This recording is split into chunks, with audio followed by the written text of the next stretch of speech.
To make Oreo cake, we need 25 to 26 pieces of Oreos, and then we'll take just a couple of drops of vanilla extract, which is optional.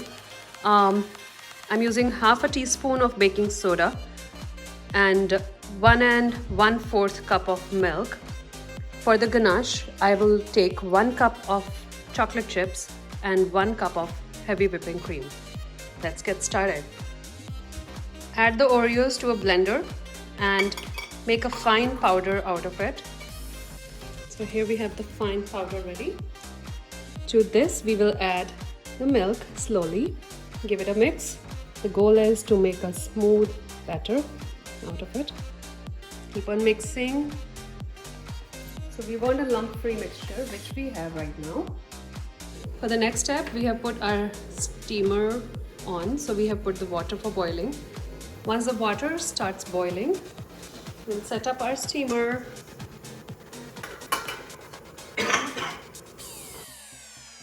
Now we'll add our baking soda, just a little bit of milk. Give it a mix again. Our mixture is ready. Transfer the mixture into a greased pan. Now we'll put our dish into the steamer. Close it. And we have to steam it for about 50 minutes before we check it now. So now let's check. It's been 50 minutes. Now we'll remove it, let it cool down, and then we will do our icing on it. To make the chocolate ganache, first of all, I'll add 1 cup of whipping cream, heavy whipping cream, and make it hot.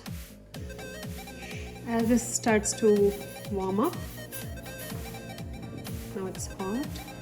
Now we'll set our broiler. To do that, I will put a pan of water and bring it to boil. Now this water is boiling. We'll place our pan in it. We will add these chocolate chips and slowly let them melt. Using the broiler will help us not get this chocolate sticking everywhere. Keep stirring it till you get to a shiny, glossy, little thicker mixture. It is getting a little thick, and you can see the shine in it.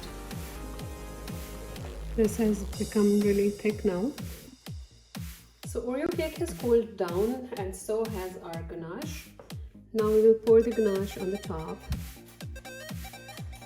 Spread it a little bit. Now we'll just let it sit for a little bit so it can set. We have prepared some pieces for decoration over here. So here is our beautiful Oreo cake